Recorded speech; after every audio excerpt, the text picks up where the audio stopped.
খতম, tata, bye bye. ভারতের সাথে পাঙ্গা নিয়ে দেওয়ালা হয়ে গেল মালদ্বীপ। প্রকাশ্যে এলো বড় তথ্য। মালদ্বীপের নতুন প্রেসিডেন্ট মোহাম্মদ মইজুর সরকার গঠিত হওয়ার পরে থেকে ভারত ও মালদ্বীপের সঙ্গে টানাপোড়েন দেখা দিতে শুরু করে। মূলত মইজুর চীনের প্রতি দুর্বলতা রয়েছে। তো এইদিকে আবার প্রধানমন্ত্রী নরেন্দ্র মোদী লাক্ষাদ্বীপ সফরে যাওয়ার পরে দুই দেশের মধ্যে উত্তেজনা আরও বেড়ে যায়। মালদ্বীপের মন্ত্রীরা প্রধানমন্ত্রী মোদী সম্পর্কে এমন স্টেটমেন্ট দিয়েছে যে যার পরে সেখানকার সরকার তাদেরকে বরখাস্ত করতে বাধ্য হয়। তবে এবার একটি বড়সড় সামনে এসেছে তথ্য। এখন জানা যাচ্ছে প্রধানমন্ত্রী মোদীর সঙ্গে এই ঝামেলার পর মালদ্বীপ নাকি নিজেদের দেউলিয়া ঘোষণা করেছে।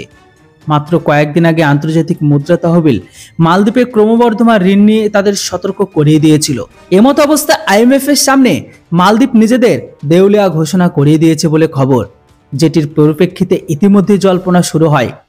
দেউলিয়া হওয়ার জল্পনা কোথা থেকে শুরু হয়েছে? সোশ্যাল মিডিয়ায় প্ল্যাটফর্ম এক্সে একটি পোস্টে মালদ্বীপ দেউলিয়া হওয়ার খবর সামনে এসেছে। ফ্রন্টাল ফোর্স নামে একটি টুইটার অ্যাকাউন্টে জানিয়েছে মালদ্বীপ IMF এর সামনে নিজেকে দেউলিয়া ঘোষণা করেছে, এমনকি বেল আউট প্যাকেজও দাবি করেছে তারা। আর এই বিষয়টি সামনে আসছে, এই খবর দাবানলের মতো ছড়িয়ে পড়েছে সব জায়গায়। মালদ্বীপ কি তাহলে সত্যিই দেউলিয়া? এই প্রসঙ্গে আপনাদের জানিয়ে রাখি, মালদ্বীপের দেউলিয়া হওয়ার খবর সামনে আসার পর মালদ্বীপের অর্থনৈতিক বিষয়ক মন্ত্রী মোহাম্মদ সাইদ তা অস্বীকার করেছেন।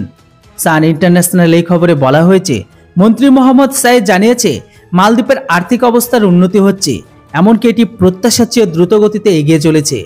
উল্লেখযোগ্য এটাই, ইতিমধ্যে মালদ্বীপ সরকার IMF এর কাছে সাহায্য চেয়েছে, এমনকি তাদের সঙ্গে অর্থনৈতিক সংস্কার কর্মসূচি চালু করতে রাজি হয়েছে। দেশের অর্থনৈতিক সমস্যা থেকে উত্তরণের জন্য এই প্রয়াস। পাশাপাশি মন্ত্রী অভিযোগ করেন কিছু মহল দেশের আর্থিক অবস্থা সম্পর্কে ধারণা তৈরি করে মানুষের মধ্যে অবিশ্বাস সৃষ্টির চেষ্টা করছে। এটা তাদের রাজনৈতিক হতাশা। তবে মালদ্বীপের অর্থনীতি মূলত পর্যটনের উপর নির্ভরশীল। প্রতি বছর ভারত থেকে লক্ষ লক্ষ পর্যটক মালদ্বীপে যান। এমত অবস্থায় মালদ্বীপের বিকল্প হিসাবে প্রধানমন্ত্রী মোদীর লাক্ষাদ্বীপের প্রচার, এমনকি তা নিয়ে মালদ্বীপ যে অস্থিরতা দেখিয়েছে তাতে প্রত্যক্ষভাবে প্রভাবিত হয়েছে দ্বীপরাষ্ট্রটি। বন্ধুরা, মালদ্বীপ যে দেউলা হয়ে গেছে এখন তাদের অর্থমন্ত্রীর কথাই বোঝা যাচ্ছে তারা সত্যিটা কখনোই স্বীকার করছে না। কেননা একদিকে তাদের সরকারের উপর প্রচন্ড প্রেশার, তারা যদি এবার প্রকাশ্যে সবার সামনে স্বীকার করে তাহলে তাদের ওয়াট লাগতে আর বেশি দেরি নেই, যদিও তাদের ওয়াট তো লেগেই গেছে।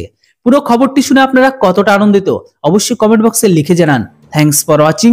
জয় হিন্দ, বন্দে মাতরম।